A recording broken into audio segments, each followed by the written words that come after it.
இரங்கல் தீர்மானம். Pope Francis கத்தோலிக்க திருச்சபையின் தலைவர் அவர்கள் மறைவு குறித்து. கத்தோலிக்க திருச்சபையின் தலைவராகவும் பரிவோடும் முற்போக்கு கொள்கைகளோடும் பெரும் மாற்றங்களை முன்னெடுத்த ஆளுமையான திருத்தந்தை போப் பிரான்சிஸ் அவர்கள் தமது 88வது அகவையில் 21/4/2025 அன்று வட்டிகான் நகரில் மறைவுற்ற செய்தி அறிந்து இப்பேரவை அதிர்ச்சியும் ஆற்றொன்னா துயரமும் கொள்கிறது. போப் பிரான்சிஸ் அவர்கள் இரக்கம் மிகுந்தவராக, முற்போக்கு குரலாக, பணிவு, அறநெறிசார் துணிவு மற்றும் ஆழமான மனிதநேயத்துடன் திருப்பிடத்தை வழிநடத்தினார். வறியவர் மீதான அர்ப்பணிப்பு, புறக்கணிக்கப்பட்டவர்களுக்கான அரவணைப்பு, நீதி, அமைதி மற்றும் மதங்களுக்கு இடையிலான உரையாடல்களுக்கான அவரது முன்னெடுப்புகள் ஆகியவை கத்தோலிக்க உலகத்தை தாண்டியும் அவருக்கு பெரும் மரியாதையும் பெற்றுத்தந்தன. அன்னாரது மறைவினால் அவரை இழந்து துயருற்றிருக்கும் வட்டிகான் கத்தோலிக்க திருச்சபைக்கும் உலகெங்கும் வாழும் கத்தோலிக்க கிறிஸ்தவ மக்கள் உள்ளிட்ட அனைவருக்கும் இப்பேரவை தனது ஆழ்ந்த இரங்கலையும் அனுதாபத்தினையும் தெரிவித்துக் கொள்கிறது. மாண்புமிகு உறுப்பினர் மரகத குமரவேல். எல்லாம் நன்றி மட்டும்தான் சொல்லணும், எல்லாம் முடிஞ்சிட்டேன். மாண்புமிகு பேரத்தலைவர்களே, மூலக்கேள்விக்கு இல்லாத காரணத்தினால் மாண்புமிகு அமைச்சர் அவர்கள் பதில் சொல்வார் என்று நினைக்கின்றேன். லட்சக்கணக்கான தமிழக அரசு ஊழியர்கள் உங்கள் மேல் நம்பிக்கை வைத்து வாக்களித்து அமைச்சரவையில் அமர வைத்திருக்கிறார்கள். அவர்களுக்கு அளித்த வாக்குறுதிகள் வேற இது இருக்கு ரிலேட்டடாக இல்ல, இதை மட்டும் நீங்க கேட்டு இல்ல, அதுல நன்றி சொல்லுங்க, அதுல என்ன சொல்லுங்க, அது கொள்கை முடிவாது. பிறகு பேரத்தலைவர்களே பேசுங்க. பழைய ஓய்வூதிய திட்டம் நிறைவேற்றப்படுமா என்பதை தங்கள் வாயிலாக அறிய விரும்புகிறேன். மாண்புமிகு அமைச்சர் அவர்கள். மாண்புமிகு பேரவைத் தலைவர் அவர்களே, மாண்புமிகு உறுப்பினர் அவர்கள் மிக தந்திரமாக பந்தையை அடிக்கிறார்கள். நான் அவர்களுக்கு மிக தந்திரமாக சொல்ல வேண்டும் என்றால், இன்னும் கூட சொல்ல நான் அந்த வார்த்தையை கூட திரும்ப பெற்றுக் கொள்கிறேன். உள்ளபடியே நம்முடைய மாண்புமிகு முதலமைச்சர் அவர்கள் நம்முடைய அரசு ஊழியர்களுடைய நலனிலே மிகுந்த அக்கறையோடு இருக்கிறார்கள். அந்த வகையிலே அவர்களுடைய ஊழியர்களுடைய கோரிக்கைகளை அரசு மிகுந்த கவனத்தோடு பரிசீலித்திருக்கிறது. நான் என்னுடைய நிதிநிலை அறிக்கையிலே கூட அரசு ஊழியர்களுக்கு தேவையான அந்த அறிவிப்புகளை அவர்கள் எதிர்பார்த்திருக்கக்கூடிய அளவிலே நான் வெளியிட்டிருக்கிறேன். தொடர்ந்து அவர்களுக்கு கோரிக்கைகள் இருக்கிறது. ஓய்வூதியத்தை பொறுத்த மட்டிலே அரசு ஒரு குழுவை இப்போது நியமித்திருக்கிறது. நம்முடைய மதிப்பிற்குரிய தலைமை செயலாளர் திருமிகு ககன்தீப் சிங் பேடி அவர்கள் தலைமையிலே ஒரு குழு ஒன்று அமைக்கப்பட்டு இந்த குழுக்கான டேர்ம்ஸ் ஆஃப் ரெஃபரன்ஸ் கால வரையறைகள் தரப்பட்டிருக்கிறது. அந்த குழுவை குறித்தும் கூட பல்வேறு அரசு ஊழியர் சங்கங்கள், ஆசிரியர்கள் அரசுக்கு பல கருத்துக்களை தந்திருக்கிறார்கள். மாண்புமிகு நம்முடைய பொதுப்பணித்துறை அமைச்சர் அவர்களும் நானும் கூட அவரிடத்தில் பல முறை பேசியிருக்கிறோம். எனவே அரசும் மாண்புமிகு முதலமைச்சர் அவர்களும் அவருடைய அனைத்து கோரிக்கைகளும் மிகுந்த கவனத்தோடு அரசு தன்னுடைய கருத்தில் எடுத்துக்கொண்டிருக்கிறது. அவற்றை குறித்து நான் முதலமைச்சர் அவர்களோடும் பேசி அவர்கள் கேட்டிருக்கக்கூடிய கோரிக்கை அந்த குழுவிலும் அதை குறித்து விவாதித்து அது குறித்து உரிய நேரத்தில் சரியான முடிவுகளை அரசு மேற்கொள்ளும். மாண்புமிகு உறுப்பினர் வரலட்சுமி. மாண்புமிகு பேரவைத் தலைவர் அவர்களே, மறைமலை நகர் நகராட்சி பகுதியில் பெண்களுக்கென்று தனியாக ஒரு மகளிர் பூங்கா அமைத்து அதில் நவீன உடற்பயிற்சி கூடம் அமைத்து தர வேண்டும் என்று தங்கள் வாயிலாக அமைச்சர் அவர்களை கேட்டுக்கொள்கின்றேன். மாண்புமிகு அமைச்சர் அவர்கள். மாண்புமிகு பேரவைத் தலைவர் அவர்களே, அவருடைய பூங்கா அமைப்பது என்பது தமிழ்நாடு அரசினுடைய ஒவ்வொரு நகரத்திலும் மிக முக்கியமாக மாலை நேரங்களிலே வயதானவர்கள் மற்றும் குழந்தைகள் விளையாடுவதற்காக பூங்காக்கள் ஆங்காங்கு நகராட்சி பகுதியிலும் பேரூராட்சி பகுதியிலும் அமைத்து கொண்டு வருகிறோம். அதற்காக நிதியை தனியாக முதலமைச்சர் அவர்கள் ஒதுக்கி தந்திருக்கிறார்கள். எனவே செங்கல்பட்டு அவர் மறைமலை நகராட்சியிலே தேவையான இடம் இருக்குமானால் உடனடியாக புதிய பூங்கா அமைப்பதற்குரிய நடவடிக்கை எடுக்கப்படும் என்பதையும் நான் தெரிவித்துக் கொள்கிறேன். மாண்புமிகு உறுப்பினர் ஜி.கே. மணி.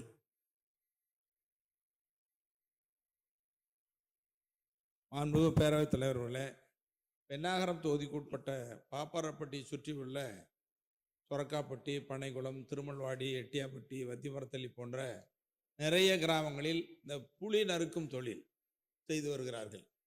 இது புளி உற்பத்தி கேந்திரமாகவும் திகழ்ந்து வருகிறது. உதாரணத்திற்கு புளியின் பழைய பழத்தை வாங்கி வந்து அதை வெயிலில் உலர வைத்து உடைத்து ஓடு எடுத்து புளியை அடித்து நறுக்கி கொட்டையை நீக்கி அதை பதப்படுத்தி வியாபாரிகளுக்கு கொடுப்பது. ஆக இப்படி காலங்காலமாக 3 தலைமுறையாக செய்து வரக்கூடிய அந்த புலியில் இருக்கும் தொழிலாளர்களுக்கு ஓய்வூதியம் வழங்க வேண்டும். அதோடு அந்த புலியை வாங்கி விற்பனை செய்யக்கூடியவர்கள் சிறு குறு வியாபாரிகள் அவர்களெல்லாம் வெளியூருக்கு அனுப்புவதற்கு மிகவும் நட்டத்திலே ஆளாகின்ற காரணத்தால் அவர்களுக்கு மானியத்துடன் கூடிய கடன் வழங்கப்படுமா, இந்த தொழிலுக்கு புவிசார் குறியீடு வழங்கப்படுமா என்பதை தங்கள் வாயிலாக அமைச்சர் அவர்களை கேட்க விரும்புகிறேன். மாண்புமிகு அமைச்சர். மாண்புமிகு பேரவைத் தலைவர்களே, தருமபுரி மாவட்டம் பெண்ணகரம் சட்டமன்ற தொகுதியில் 445 ஏக்கர் பரப்பில் புலி சாகுபடி செய்யப்பட்டு வருகிறது. இதில் 2500 மெட்ரிக் டன் உற்பத்தி செய்யப்படுகிறது. புளிய மரத்திலிருந்து பெறப்படும் புளியிலிருந்து ஓடு, நாறு, புளியங்கொட்டை ஆகியவற்றை நீக்கி அதனை பதப்படுத்தி பல்வேறு மாவட்டங்களுக்கு இன்றைக்கி விற்பனை செய்யப்பட்டு வருகிறது. இந்த தொழிலில் 500க்கும் மேற்பட்ட குடும்பங்கள் சிறிய அளவில் ஈடுபடுகிறார்கள். தருமபுரி மாவட்டத்தில் புலி பதப்படுத்தும் தொழில் செய்வதற்கு நம்முடைய அரசின் சார்பில் 10 தொழில் முனைவோர்களுக்கு 34 லட்சம் மானியத்துடன் 2,89,00,000 கடன் வழங்கப்பட்டு புலி பதப்படுத்தும் தொழில் செய்ய முன்வரும் ஏற்கனவே செய்து வர்றாங்க. புலி பதப்படுத்துகிற அந்த தொழிலை செய்கிற யாராக இருந்தாலும், தொழில் முனைவராக யாராக இருந்தாலும் அவங்க மாவட்ட சிட்கோல நீங்கள் அதாவது தொழில் மையத்தில் நீங்கள் அணுகிங்கன்னா அவங்களுக்கு ஐடியா கொடுத்து கடன் வாங்கி கொடுத்து மானியத்தோடு அவங்களுக்கு தொழில் நடத்துவதற்கு வேண்டிய ஏற்பாடுகளை நம்முடைய அரசு செய்யும் என்பதை நான் தெரிவித்துக் கொள்கிறேன். அதோடு இல்லாத நம்முடைய அண்ணன் மணி அவர்கள், மாண்பு உறுப்பினர் அவர்கள் இந்த புவிசார் குறியீடை பற்றி கேட்டாங்க. நான் ஏற்கனவே அவையில் நான் சொல்லியிருக்கிறேன்.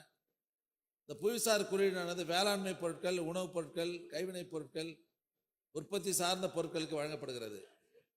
இந்திய அளவில் 69 பொருட்களுக்கு புவிசார் குறியீடு பெற்று தமிழ்நாடு இன்றைக்கு 2ஆம் இடத்தில் இருக்கிறது என்பதை நான் பெருமையோடு தெரிவித்துக் கொள்கிறேன். தமிழ்நாட்டின் அறிவுசார் சொத்துரிமையை பாதுகாத்து தமிழ்நாட்டின் பெருமையை உலகிற்கு உணர்த்தும் வண்ணம் நம்முடைய மாண்புமிகு தமிழ்நாடு முதலமைச்சர் அவர்கள் கடந்த சனிக்கிழமை அன்று புவிசார் குறியீடு பெறுவதற்கு வழங்கப்படும் மானியத்தை ஏற்கனவே 25,000 ரூபாய் இருந்தது, அதை 1 லட்சமாக அறிவித்திருக்கிறார். அதனால் இந்த நேரத்தில் நம்முடைய மாண்புமிகு தமிழ்நாடு முதலமைச்சர் அவர்களுக்கு என்னுடைய நன்றியை இந்த நேரத்தில் நான் தெரிவித்துக் கொள்ள விரும்புகிறேன்.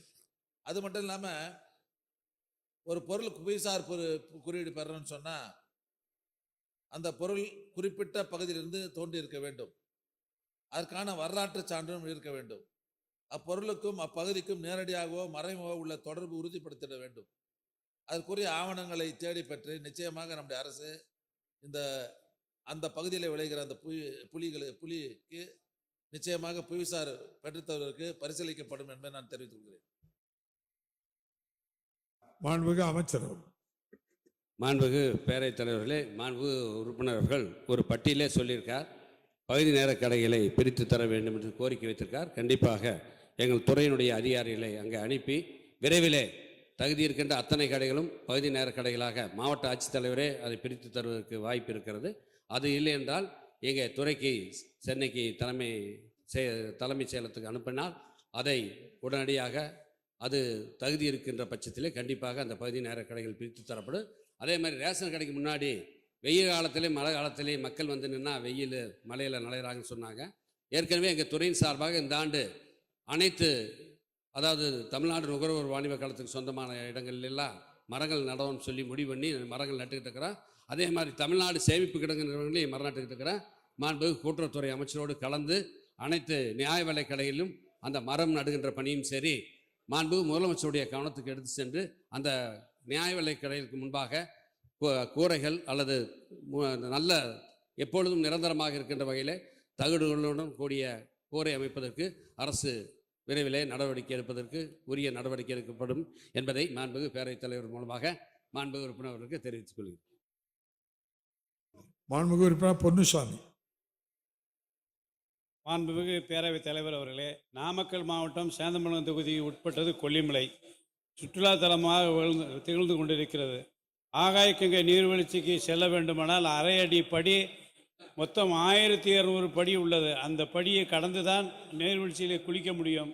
ஆகவே மாண்புமிகு அமைச்சர் அவர்கள் மறுபரிசீலனை செய்து ஆகாயக்கங்கை நீர்வீழ்ச்சியில் குளிப்பதற்கு ரோப் கார் வசதி செய்து கொடுக்க மாண்புமிகு பேரவைத் தலைவர் மூலமாக மாண்புமிகு அமைச்சர் அவர்களை கேட்டுக்கொள்கிறேன். மாண்புமிகு அமைச்சர் அவர்கள்.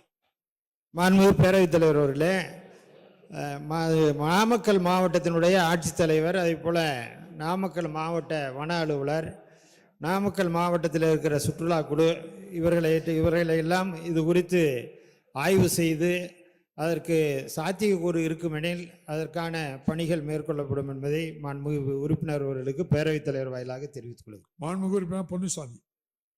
மாண்புமிகு பேரவைத் தலைவர் அவர்களே, சேந்தமங்கலம் தொகுதி கொல்லிமலை தமிழகத்தில் அனைத்து மாவட்டங்களிலிருந்தும் மற்ற பிற மாநிலங்களிலிருந்தும் பாண்டிச்சேரி, கர்நாடகா, கேரளா, ஆந்திரா போன்ற மாநிலங்களிலிருந்து சுற்றுலா பயணிகள் அதிக அளவில் வருகின்றார்கள்.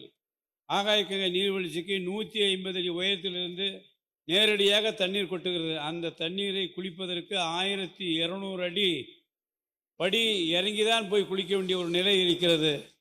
ஆகவே மாண்புமிகு சுற்றுலாத்துறை அமைச்சர் அவர்கள் கொல்லிமலையை நன்கு அறிந்தவர். அவர் மாண்புமிகு ஆகாயக்கங்கை நீர்வீழ்ச்சியில் குளிப்பதற்கு ரோப்புகார் வசதியை செய்து கொடுக்க மாண்புமிகு பேரவைத் தலைவர் மூலமாக மாண்புமிகு அமைச்சர் அவர்களை கேட்டுக்கொள்கிறேன். மாண்புமிகு அமைச்சர் அவர்கள். மாண்புமிகு பேரவைத் தலைவர் அவர்களே, நம்முடைய மாண்புமிகு தமிழ்நாடு முதலமைச்சர் அவர்கள் தனியார் பங்களிப்போடு சுற்றுலாத்தலங்களை மேம்படுத்துவதற்கான அனுமதியை வழங்கியிருக்கிறார்கள்.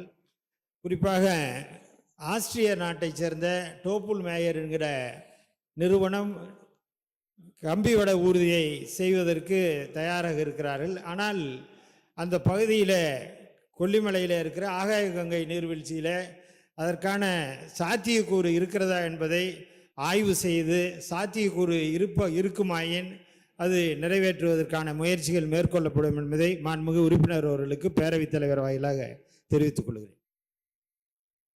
மாண்புமிகு உறுப்பினர் சிந்தனை செல்வன். விளையாட்டுத்துறை அமைச்சர் அவர்கள் அவரது ஆற்றல் மிகுந்த பணிகள், காலத்தின் தேவைக்கு ஏற்ப களத்தை தகவமைக்கிற நவீன உத்தி இவைதான் விளையாட்டுத்துறையை இந்த அளவிலே மேம்படுத்தி இருக்கிறது. ஆகவே அவரது கனிவு பரப்பை கருத்தில் கொண்டு மாற்றுத்திறனாளிகளுக்கும் இத்தகைய அவர்கள் விளையாடுகிற அந்த களத்தை ஒரு வாய்ப்பாக வைத்துக்கொண்டு அவர்களுக்கும் இத்தகைய பணி நியமனங்கள் ஒதுக்கீடுகள் வழங்கப்படுமா என்பதை பேரவைத் தலைவர் வாயிலாக கேட்டவர். மாண்புமிகு துணை முதலமைச்சர் அவர்கள். மாண்புமிகு பேரவைத் தலைவர் அவர்களே, மாற்றுத்திறனாளிகளுடைய முன்னேற்றத்திற்காக நம்முடைய அரசு முதலமைச்சர்கள் தொடர்ந்து பல்வேறு நடவடிக்கைகளை எடுத்து வருகிறார்கள், திட்டங்களை தீட்டி வருகின்றார்கள். கடந்த வாரம் கூட நம்முடைய முதலமைச்சர் அவர்கள் மாற்றுத்திறனாளிகளை உள்ளாட்சி அமைப்புகளில் நியமனம் செய்வதற்கான அந்த சட்ட முன்வடிவை இந்த அவையிலே அறிமுகப்படுத்தினார்கள். இந்தியாவிலே எந்த மாநிலத்திலும் இல்லாத அளவிற்கு முதன்முறையாக மேற்கொள்ளப்பட்டுள்ள இந்த நடவடிக்கையால் கிட்டத்தட்ட 13,000 மாற்றுத்திறனாளிகள் உள்ளாட்சி பொறுப்புகளுக்கு வர இருக்கின்றார்கள். இதற்காக இந்த மாற்றுத்திறனாளி சகோதரர்கள் சகோதரிகள் முதலமைச்சர் அவர்களை என்னையும் சந்தித்து நன்றி தெரிவித்தாங்க. அவர்கள் சொன்ன வாக்கியம், இத்தனை நாட்களாக கேட்கும் இடத்தில் இருந்த நாங்கள் முதலாக கொடுக்கும் இடத்திற்கு வரப்போகிறோம் என்று அந்த நம்பிக்கை மிகுந்த வார்த்தைகளை இங்கே நான் பதிவு செய்வதில் நான் மிகுந்த மகிழ்ச்சி அடைகின்றேன். மற்ற துறைகளைப் போலவே விளையாட்டுத் துறையிலும் மாற்றுத்திறனாளிகள் சாதிக்க நம்முடைய அரசு தொடர்ந்து துணை நிற்கும். போட்டியில் பங்கேற்பதற்கு முன்பே பயிற்சி கட்டணம், பயண கட்டணம் என்று நம்முடைய தமிழ்நாடு சாம்பியன்ஸ் அறக்கட்டளை மூலமாக தொடர்ந்து நிதியுதவிகளை அளித்து வருகின்றோம். இதுவரை 198 பேரா பிளேயர்ஸ்களுக்கு மட்டும் 4,50,00,000 ரூபாய் அளவிற்கு சாம்பியன்ஸ் ஃபவுண்டேஷன்லேருந்து அவருடைய பயண செலவு, பயிற்சி செலவுக்காக மட்டுமே செலவு செஞ்சுருக்கிறோம். அது மட்டுமல்ல, அவங்க பல வெளிநாடுகளுக்கு சென்று வெற்றி பெற்ற பின்பு மாற்றுத்திறனாளி வீரர்களுக்கு மற்ற வீரர்களுக்கு இணையாக உயரிய ஊக்கத்தொகை, ஹை கேஷ் இன்சென்டிவ்ஸ், இதுவரைக்கும் 196 பேரா பிளேயர்ஸ்களுக்கு நம்முடைய அரசு 27 கோடி ரூபாய் ஹை கேஷ் இன்சென்டிவ்ஸ், உயரிய ஊக்கத்தொகையை வழங்கியிருக்கின்றது என்று கூறிக்கொள்ள விரும்புகின்றேன்.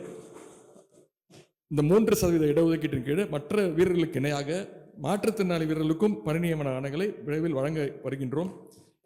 இதுவரை இந்த 104 பேர் கொடுத்துருக்கிறோமே, அதில் 5 மாற்றுத்திறனாளி வீரர்களுக்கு அரசு துறை மற்றும் அரசு பொதுத்துறை நிறுவனங்களில் வேலைவாய்ப்புகள் வழங்கப்பட்டுள்ளன. இந்த ஆண்டு எங்களுடைய சென்ற ஆண்டு டார்கெட் 100 போது 104 அச்சீவ் பண்ணோம். இந்த ஆண்டு 100.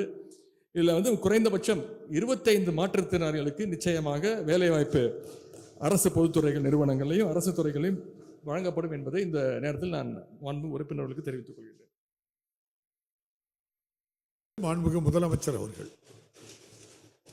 மாண்புமிகு பேரவைத் தலைவர் அவர்களே, காலத்தினை வென்ற பாடல்களை நமக்கு தந்தவர் பாவேந்தர் புரட்சி கவிஞர் பாரதிதாசன் அவர்கள். தமிழை வளர்த்தல் ஒன்று, சாதியை ஒழித்தல் மற்றொன்று என்று கொள்கை பாதை வகுத்து தந்தவர் புரட்சி கவிஞர் அவர்கள். மொழி உணர்ச்சி, மொழி மானம், மொழி குறித்த பெருமிதம் ஆகியவற்றின் மொத்த வடிவம்தான் புரட்சி கவிஞர். 1929ஆம் ஆண்டே பெரியாரின் சுயமரியாதை இயக்கத்தின் எழுச்சிக்கு அடித்தளம் அமைத்தவை பாவேந்தரின் பாடல்கள்தான். இத்தனை சிறப்புக்குரிய தமிழ்த்தாயின் தவப்புதல்களில் ஒருவரான பாவேந்தரின் பிறந்த நாளை முன்னிட்டு வரும் ஏப்ரல் 29 முதல் மே 5 வரை ஒரு வார காலத்திற்கு தமிழ் வார விழா கொண்டாடப்படும் என்பதை இந்த பேரவையில் அறிவிப்பதில் மகிழ்ச்சி அடைகிறேன். இந்த ஒரு வார காலத்தில் தமிழ்நாடு முழுவதும் தமிழ் மொழியையும் பாவேந்தர் பாரதிதாசன் அவர்களின் பங்களிப்பையும் கொண்டாடும் வகையில் பல்வேறு நிகழ்ச்சிகள் நடைபெறும்.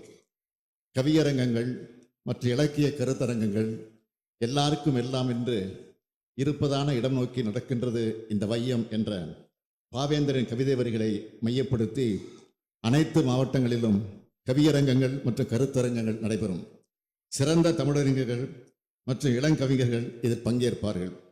பாரதிதாசன் இளம் படைப்பாளர் விருது, தமிழ் மொழியில் சிறந்து விளங்கும் இளம் எழுத்தாளர் கவிஞர் ஒருவருக்கு பாரதிதாசன் இளம் படைப்பாளர் என்ற விருது வழங்கப்படும். தமிழ் இலக்கியம் போற்றுவோம். புகழ்பெற்ற தமிழ் இலக்கிய படைப்பாளிகளின் படைப்புகளை அடிப்படையாக கொண்டு ஆய்வரங்கங்கள் நடத்தப்படும். பள்ளிகளில் தமிழ் நிகழ்ச்சிகள், மாணவர்களிடையே தமிழ் மொழியின் பெருமையை எடுத்துரைக்க பேச்சு, கட்டுரை, கவிதை போட்டிகள் நடத்தப்பட்டு பரிசுகள் வழங்கப்படும். தமிழ் இசை மற்றும் கலை நிகழ்ச்சிகள், தமிழ் இசை, நடனம் மற்றும் மரபு கலைகளை மையப்படுத்திய கலை நிகழ்ச்சிகள் மாநிலம் முழுவதும் நடைபெறும். இது போன்ற தமிழ் நிகழ்ச்சிகள் மூலமாக பாவேந்தர் பிறந்தநாள் தமிழ் மணக்கும் வாரமாக கொண்டாடப்படும். மாண்புமிகு பேரவைத் தலைவர் அவர்களே, தமிழ் வார விழா நமது மொழியின் பெருமையை உலகிற்கு எடுத்துரைப்பதற்கு இது ஒரு நல் வாய்ப்பாகும். பாவேந்தரின் கவிதைகளை நாளும் படிப்போம். நானிலம் முழுவதும் அவரின் சிந்தனைகளை பரப்புவோம். தமிழ் மொழியை அடுத்த தலைமுறைகளுக்கும் எடுத்துச் செல்வோம். தமிழை இழகந்தவனை என் தாய் தடுத்தாலும் விடேன் என்றார் பாவேந்தர். அந்த தமிழ் உணர்ச்சியை மங்காமல் குறையாமல் இந்த அரசு காத்திடும். பாவேந்தரை கொண்டாடும் விழாவில் அனைவரும் திரளாக பங்கேற்று தமிழின் புகழை உயர்த்துவோம் என்று கூறி தமிழ் வாழ்க, தமிழ்னு ஓங்குக என்று முழங்கி அமர்கிறேன். நன்றி.